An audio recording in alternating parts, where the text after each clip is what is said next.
Welcome back viewers. 3 files create करने के बाद और फोल्डर क्रिएट करने के बाद इसको हम एक्सेस कर सकते हैं। इस फोल्डर को, पूरे फोल्डर को हम अपने ब्राउज़र में लिखेंगे लोकल होस्ट और उसके बाद बैकस्लैश देके चैट लिखेंगे, ठीक है, और इंटर कर देंगे। तो हमारे पास ये जे लिखा हुआ है, ये जे हमारे इस इंडेक्स पेज में यहाँ पे लिखा हुआ है। तो यहाँ पे अभी ये फोल्डर को हमने एक्सेस कर लिया और इसने ऑटोमेटिकली पिक कर लिया index.php को, क्योंकि इंडेक्स की जो भी फाइल होगी वो ऑटोमेटिक पिक होती है, उस फोल्डर की मेन फाइल कहलाती है।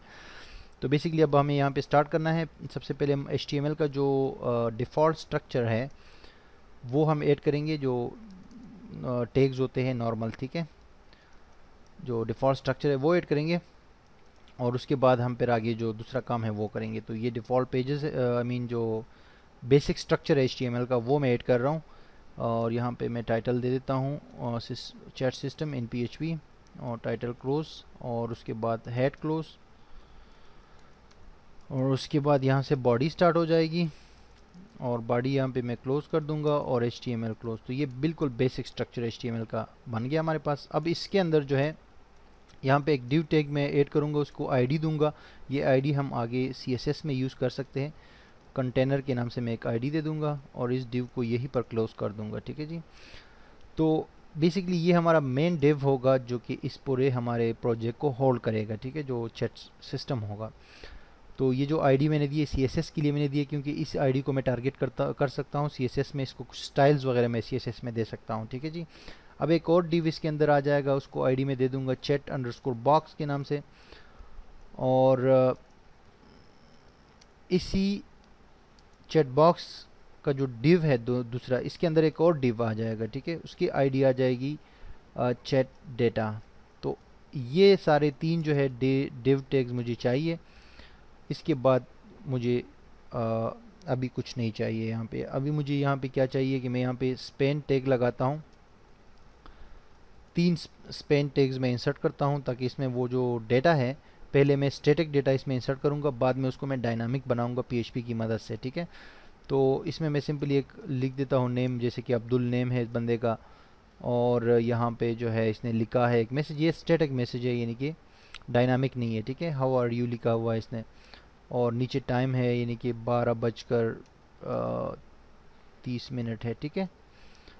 कंट्रोल S करके मैं इसको सेव करता हूँ और जब उस पेज पे आऊँगा मैं और रिफ्रेश करूँगा तो ये मेरे पास इस तरह आ रहे हैं, बिल्कुल सिंपल, यानी कुछ भी नहीं है यहाँ पे, क्योंकि अभी हमने कुछ स्टाइलिंग करनी है, इसकी स्टाइल्स ऐड करने हैं CSS के अंदर।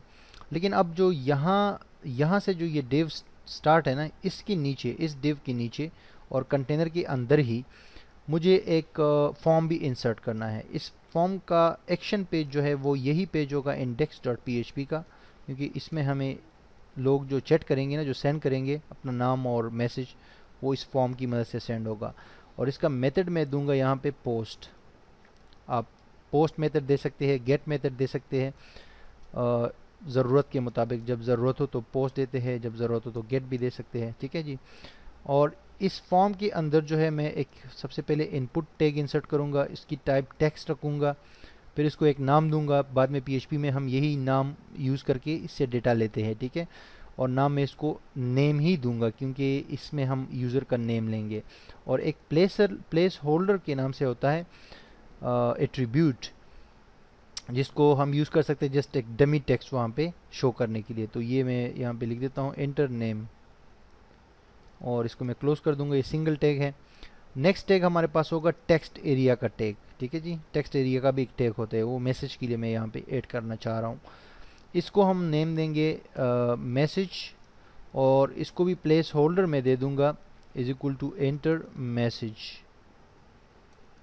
और ये चूंकि इसका क्लोजिंग टैग भी है टेक्स्ट एरिया का, तो मैं क्लोज भी इसको कर देता हूँ। नाउ नेक्स्ट एक जो है मुझे और जो है इनपुट चाहिए वो है सबमिट। इसकी टाइप सबमिट होगी, इसका नेम जो है वो भी सबमिट होगा और इसकी वैल्यू मैं रख दूंगा सेंड इट। तो ये चीज़ें सारी हो गई। ऊपर वो डेटा शो होगा और नीचे ये फॉर्म है, तो इसमें डेटा यूज़र सेंड कर सकता है। ये अभी स्टैटिक डेटा है।